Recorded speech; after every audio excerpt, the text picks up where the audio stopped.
کیا یہ نظر نہیں آ رہا تھا وہاں پہ جو سپریم کورٹ بار کے لوگ بیٹھے تھے، جو پاکستان بار کونسل کے لوگ تھے، پنجاب بار کونسل کے لوگ تھے، جو اتنی بڑی بڑی وکلاء کی تنظیموں کو ریپرزینٹ کر رہے تھے، وہ سارے کے سارے ان کو سانپ سونگھ گیا؟ کیا ہوا تھا صدیق جان؟ بالکل آپ نے درست کہا. جو آپ نے پہلے سمی صاحب لفظ یوز کیا تھا نا پراکسی، آج واقعی نظر آیا کہ وہ وکیل صاحب کسی کی پراکسی تھے. اس کی وجہ یہ ہے کہ دیکھیں پچھلی سماعت کے بعد جو ایک اس وقت آپ کو پتہ ہے کہ پوری جو اپوزیشن ہے اور جو کرپٹ سسٹم کی باقیات ہیں ہمارے میڈیا کے اندر بھی، جو بینیفیشریز تھے اس سسٹم کے، جو نواز شریف صاحب کے بینیفیشری تھے جن کو فائدے اس وقت مل رہے تھے، کسی کو پیٹرول پمپ ملا ہوا تھا، کوئی ہیلی کاپٹر کے اوپر جھولے لے رہا تھا، کوئی چکر لگا رہا تھا، باہر کے وزٹ تھے، کھانے کھابے شائیے اسرانے زورانے مزے تھے ساروں کے.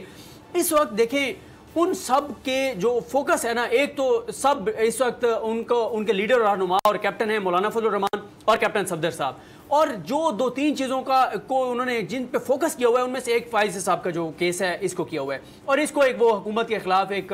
بنا رہے ہیں، پوری مہم بنا رہے ہیں فائز صاحب کے معاملے میں اور ان کو بہت سپورٹ کر رہے ہیں فائز صاحب کو. اور ظاہر ہے تمام وکلا تنظیمیں بھی اس وقت فائز صاحب کے ساتھ کھڑی ہیں، اور وکلا تنظیموں کو آپ کو پتہ ہے کتنی پچھلی حکومتوں نے ان کے اوپر انویسٹمنٹ کی. آج جب وہ وکیل صاحب آئے، اجمل محمود جو تھے وہ آئے اور انہوں نے جس طرح سے بدتمیزی کی، سمی صاحب اگر میں آپ کو یہ کہوں کہ ظاہر ہے ایز اے جرنلسٹ ہمارا یہ کام نہیں ہے کیونکہ وہاں پہ وکلا بھی موجود تھے، وکلا تنظیمیں موجود تھیں، وہاں پہ عدالتی اہلکار موجود تھے، وہاں پہ پولیس موجود تھی، ورنہ یقین کریں ہمارے لیے وہاں پہ ایک بڑا مشکل ہو رہا تھا کہ یار اب وہاں پہ خاموشی سے اتنی بدتمیزی ہو رہی ہے. اور جیسے آپ نے کہا عمر عطا بندیال صاحب کو جو انہوں نے بڑے پن کا مظاہرہ کیا، جو انہوں نے تحمل کا مظاہرہ کیا، کہ اتنی بدتمیزی کے باوجود وہ انہوں نے اس طرح سے ریئیکٹ نہیں کیا. اگر یہاں پہ فائز صاحب خود ہوتے تو میں اندازہ کر سکتا ہوں کہ کس طرح وہ ریئیکٹ کرتے.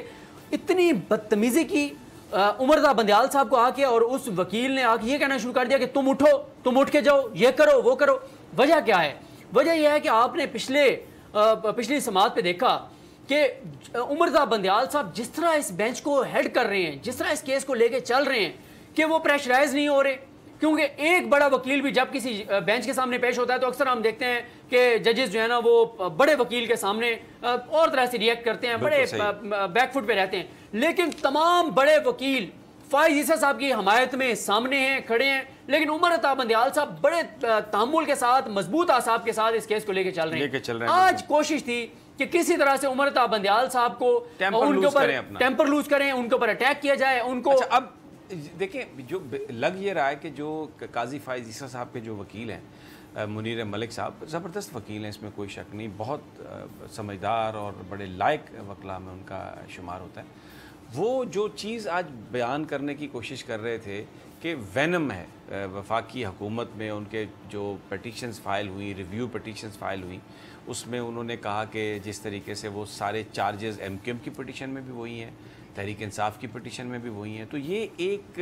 فیڈرل گورنمنٹ، کیونکہ نسیم فروغ صاحب ایم کیو ایم کے سے تعلق ہے، وہ منسٹر فار لا ہیں، تو ایک تو وہ یہ ثابت کرنے کی کوشش کر رہے تھے کہ یہ ایک بدنیتی تھی جسٹس قاضی فائز عیسیٰ کے حوالے سے گورنمنٹ میں. پی ٹی آئی اور MQM coalition partner ایک ہی وقت انہوں نے یہ فیصلہ کیا پٹیشنز کا. دوسرا جو ان کے آرگومنٹ کا حصہ تھا، جس میں انہوں نے بہت سارے جو فیصلے پڑھ کے سنائے جسٹس قاضی فائز عیسیٰ کا، جس میں تحریک لبیک کا دھرنا وہ تھا، پھر جو کوئٹہ میں جو بلاسٹ تھا اس کے حوالے سے جو فائنڈنگز تھیں، پھر اس کے علاوہ جو پی ٹی آئی کا دھرنا تھا اس میں بھی وہ حصے انہوں نے پڑھ کے سنائے، جس میں وہ بتانے کی یہ کوشش کر رہے تھے سب سے پہلے کہ کیونکہ جسٹس قاضی فائز عیسیٰ صاحب نے یہ جو کچھ کہا اپنے فیصلوں میں، اس سے جو پاکستان کی ایجنسیز ہیں، آئی ایس آئی، فوج، ان کو بڑی تکلیف پہنچی، اور انہوں نے ریونج لینے کے لیے، انہوں نے بدلہ لینے کے لیے یہ پھر Tehreek Insaf, M Q M government اور ساتھ ملی، اور ایک میڈیٹیشن نظر آ رہی ہے. لیکن ججز کا سوال بار بار یہ تھا کہ یہ جو آپ بات کر رہے ہیں اس میں لنک جو ہے نا وہ نظر نہیں آ رہا. جی بالکل، دیکھیں سمی صاحب، آپ میرا یہ خیال ہے گو کہ انہوں نے اچھے دلائل دیے، منیر ملک صاحب بہت بڑے وکیل ہیں، بڑے اچھے انہوں نے دلائل دیے، لیکن ان کے دلائل جو آج ہوئے اور جو جواب الجواب جمع کرایا ہے فائز صاحب نے، اس کے بعد دیکھیں اگر وہ آج یہ دلائل دیتے اور یہ دلائل پہلے بدنیتی کے اوپر وہ جو دلائل دے رہے ہیں، کیونکہ مینٹینیبلٹی کے اوپر بات ہونی ہے کہ قابل سماعت ہے بھی صحیح یا نہیں، سپریم جوڈیشل کونسل کی کارروائی کو چیلنج کیا بھی جا سکتا ہے یا نہیں، 211 جو آرٹیکل ہے اس کو. لیکن مسئلہ یہ ہے سمی صاحب، اب پوزیشن مختلف اس لیے مجھے لگ رہی ہے کہ فائز صاحب ڈٹ گئے ہیں. انہوں نے دو ٹوک کہہ دیا کہ میں اپنے بیوی اور بچوں کے اثاثے اور جائیدادیں جو ہیں ان کا حساب نہیں دوں گا، میں منی ٹریل نہیں دوں گا. جواب الجواب میں انہوں نے یہی کہا ہے کہ یہ جی آپ نے سوال بدنیتی پر کیا ہے، اس لیے میں آپ کو جواب نہیں دوں. میں نہیں دوں. دیکھیں بات یہ ہے، دوبارہ یہی کہوں گا، دیکھیں ان کے بیوی اور بچے باہر انہوں نے یو کے میں پراپرٹیز خریدی ہیں، وہاں پہ پاکستان والا سسٹم نہیں ہے، وہاں پہ ہر چیز ڈاکومنٹڈ ہے. وہاں پہ تو بڑا آسان ہے، 10 پیجز کے ڈاکومنٹس پیش کر کے فائز صاحب اپنے آپ کو کلیئر کر سکتے تھے. لیکن اب جب وہ یہ کہہ رہے ہیں، وہ ڈٹ گئے ہیں کہ میں اپنے بیوی اور بچوں کی منی ٹریل نہیں دوں گا، تو اب اس بینچ کو یہ بھی دیکھ رہے ہیں، جیسے عمر بندیال صاحب نے کہا تھا کہ بھائی آپ کہہ رہے ہیں کہ پورا ادارہ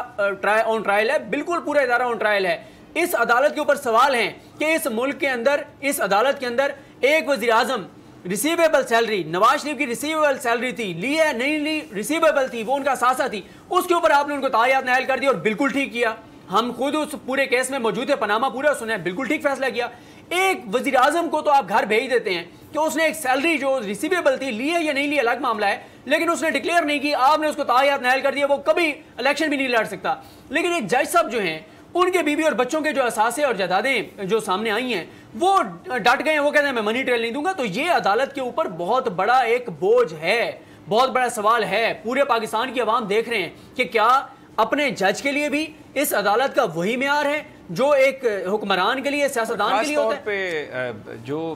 پراپرٹی خریدی گئی، وہ جب یہ بلوچستان ہائی کورٹ کے جب چیف جسٹس تھے، 3 پراپرٹیز جو ہیں وہ اس زمانے میں خریدی گئیں.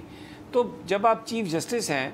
تو آپ کو، اگر آپ نے کوئی پراپرٹی خریدی ہے تو یہ سارا معاملہ ختم ہو سکتا ہے صرف اتنی سی بات پہ کہ جناب یہ اس کے جو یہ ہے، دس از دا ٹریل، اور کیونکہ یہ انڈیپینڈنٹ تھے تو میں ظاہر کروں یا نہ کروں، but this is the trail. تو مجھے لگتا ہے کہ شاید اس سے وہ جو ایک جوڈیشری کے اوپر جو سٹگما ہے، جو اس وقت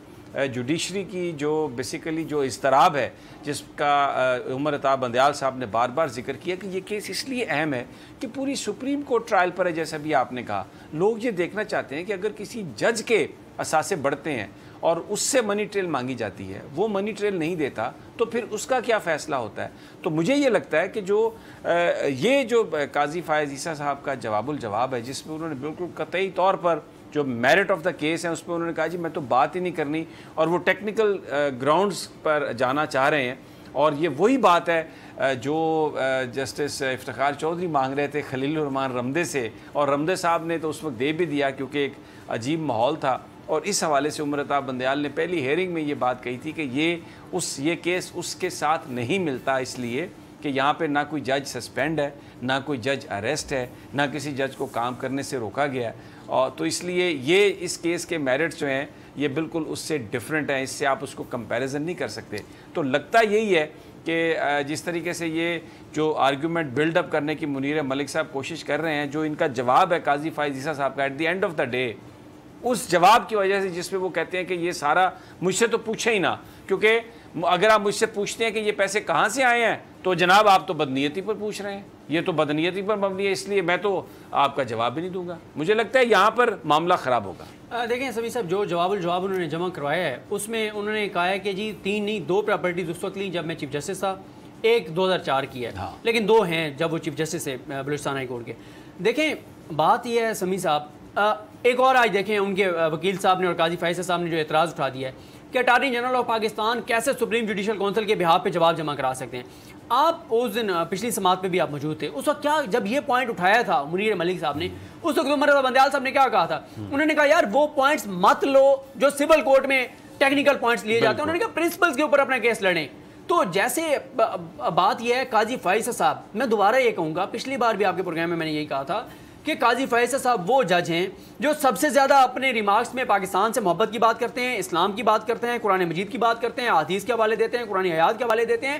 ان کو تو زیادہ ان کے اوپر ذمہ داری ہے کہ وہ، بلکہ سپریم کورٹ میں جب ریفرنس آیا تھا وہ سپریم جوڈیشل کونسل کو خود جا کے کہتے ہیں کہ بھائی یہ ریفرنس آیا ہے، یہ شکایت آئی ہے، آپ نے یہ اس کو کویش نہیں کرنا, اس کو فارغ نہیں کرنا, کیونکہ میرے اوپر سوال اٹھ گیا ہے اور میرا دامن کیونکہ صاف ہے تو میں جواب دوں گا. گو کہ وہ یہ کہتے ہیں کہ میں پابند نہیں ہوں, جو ان کا پوائنٹ ہے کہ میں پابند نہیں ہوں, لیکن پھر بھی میں جواب دوں گا کیونکہ اب میرے اوپر سوال اٹھا ہے, تو ان کو بالکل جواب دینا چاہیے. ٹھیک ہو گیا جی. اب ہم اس کیس پر بھی آگے بات کریں گے, اور بھی سچویشن ہے لیگل ایشو, یہ جو نیب والا ہے اس پہ بھی بات کریں, کیونکہ جناب شہزاد ملک صاحب اسپیشل ایبٹ آباد سے آئے ہیں, ہمارے ساتھ بیٹھے ہوئے ہیں. ملک صاحب, آپ کا دکھڑا یہ ہے کہ کیونکہ آپ نے مولانا فضل الرحمان کی, آپ کے گروپ نے جب ان کو ڈیفینڈ کرنا چھوڑا تو آپ اور آپ کے ساتھیوں کو انہوں نے آپ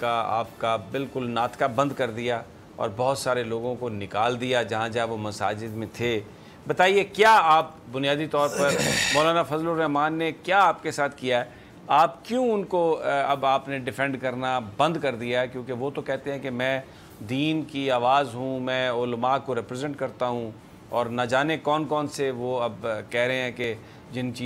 چیزوں کی حفاظت کے لیے میں اسلام آباد آ رہا ہوں. نحمدہ و نصلی علی رسولہ الکریم, اما بعد, اعوذ باللہ من الشیطان الرجیم, بسم اللہ الرحمن الرحیم, ایاک نعبد و ایاک نستعین, اللہم صلی علی محمد النبی الامی وعلی آلہ واصحابہ وسلم. تو ادھر ادھر کی نہ بات کر, یہ بتا کہ قافلہ کیسے لٹا, مجھے راہزنوں سے گلا نہیں, تیری راہبری کا سوال ہے. سمی ابراہیم صاحب, صدیق جان صاحب, بہت شکریہ. میں آپ کو اپریشیٹ کیے بغیر آگے نہیں بڑھ سکتا. میرا ایک اپنا تصور, ایک وجدان ہے کہ میدان محشر ہوگا اور پیارے محبوب صلی اللہ علیہ وسلم جلال میں ہوں گے. آپ جلال میں بھی آتے تھے, ہمارے ہاں تو ایک ہی رویے کو اس سوچ کو پروموٹ کیا جاتا ہے کہ آپ نے نرمی دکھائی. آپ کبھی جلال میں آتے تھے, آپ کے چہرے کا رنگ سرخ ہو جایا کرتا تھا اور آپ کا ہاتھ فضا میں بلند ہو جایا کرتا تھا. تو آپ علیہ السلام کا ہاتھ ہوگا اور میرے ملک کے تمام سیاستدانوں کا آج تک, ایم پی اے, ایم این اے, صدر, وزیر اعظم, جتنے بھی لوگ منتخب ہوئے ان سب کا گریبان ہوگا, اور ان کے ساتھ ان لوگوں کا گریبان زیادہ ہوگا. ان پر اللہ کے نبی زیادہ غصہ ہوں گے کہ جنہوں نے میرے کرتے پر, میری داڑھی پر, میری پگڑی پر, میرے مدرسے پر, میری مسجد پر سیاست کی, اور اس سیاست سے انجوائمنٹ کی انہوں نے. لیکن میرے لیے, میں 17 سال سے اس فیلڈ میں ہوں, چونکہ میری بات معتبر ہوگی, میں ہوائی فائرنگ نہیں کروں گا, چونکہ 21ویں صدی میں ہوائی فائرنگ سے سمی ابراہیم صاحب بات نہیں بنے گی. عالم دین کے پاس ایسی بات ہونی چاہیے, اتنی مضبوط دلیل کہ پہاڑ بھی اس سے ٹکرا کر چور چور ہو جائے. تو میں 17 سال سے اس فیلڈ میں ہوں. میں رب کعبہ کی قسم اٹھا کے کہتا ہوں, جنہوں نے میری پگڑی, میری داڑھی, میرا کرتا, میرا مدرسہ اور میرا جبہ اور میری آستین پر سیاست کی, انفرادی طور پر انہوں نے میرے لیے ایک ٹکے کا کام نہیں کیا. اس وقت میرے کولیگز, میرے دوست, میرے ساتھی اس طرح رول رہے ہیں, تڑپ رہے ہیں, مچر رہے ہیں, سسک رہے ہیں, بلک رہے ہیں. میرا نبی پوچھے گا کہ بتاؤ, یہ میرے جو جانشین تھے, یہ جو میرے ورثاء تھے, ان کو آپ نے جو استعمال کیا اپنے مفاد کے لیے, آپ کا کوئی ذاتی مفاد تھا, ان کو ان ٹچ کیا, ان کو بنگالی سمجھا, ان کو انڈین سمجھا, کیا سمجھا کہ 21ویں صدی میں خوبصورت تنخواہوں سے یہ محروم, خوبصورت گھروں سے یہ محروم, خوبصورت مراز سے یہ محروم, خوبصورت عہدوں سے یہ محروم, اور انہیں محروم کیوں رکھا؟ تم نے سوچی سمجھی سازش کے ذریعے. اور وہ سازش کیا تھی؟ اس سازش کا تمہیں فائدہ کیا ہوا کہ انہیں ہم لاشعور رکھیں گے, ٹرک کی بتی کے پیچھے لگائیں گے, یہ ہماری تسبیح مارتے رہیں گے مفت میں, فضول میں, اور ہم اپنے مفادات کو پورا کرتے رہیں گے اور اپنے خاندانوں کو نوازتے رہیں گے. تو میں آپ کا شکریہ ادا کرتا ہوں, میدان محشر میں ایگریمنٹ کرتا ہوں, میں جدھر بھی جاؤں. لیکن میں کہوں گا واحد, ہاں, صحافیوں سے, سلیم صافی صاحب آپ سے, جاوید چودھری صاحب آپ سے, کامران خان صاحب آپ سے, جتنے بھی میرے ملک کے صحافی ہیں, آپ کے سامنے میں فریاد کرتا ہوں ہاتھ جوڑ کے, آپ سے میرا گلہ ہے. سیاستدانوں سے میں کیا گلہ کروں؟ ان کے تو اپنے مفادات ہیں, انجوائمنٹ ہے, اپنی نسلیں, اپنا خاندان, اپنے لیے جھنڈا, عوام کے لیے ڈنڈا, اور اپنے لیے بنگلہ, عوام کے لیے جنگلہ, یہ ان کا منشور ہے. یہ کنفرم بات ہے. بکری کی بھی اگر زبان ہوتی نا, اس سے پوچھتے, وہ بھی یہی کہتی کہ 70 سال سے میرے ملک کے ساتھ یہی ہو رہا ہے. تو لیکن آپ سے میرا گلہ, آپ دانشور ہیں, آپ کالم نگار ہیں, آپ اینکر ہیں, آپ آنر ہیں, لیکن آپ نے بھی ہمارے درد کو ہائی لائٹ نہیں کیا. کتنا حق بنتا ہے, ہم جب آپ پیدا ہوتے ہیں اذان آپ کے کان میں, مسجد جاتے ہیں نماز ہم آپ کو پڑھاتے ہیں, جب آپ دنیا سے رخصت ہوتے ہیں جنازہ ہم پڑھاتے ہیں,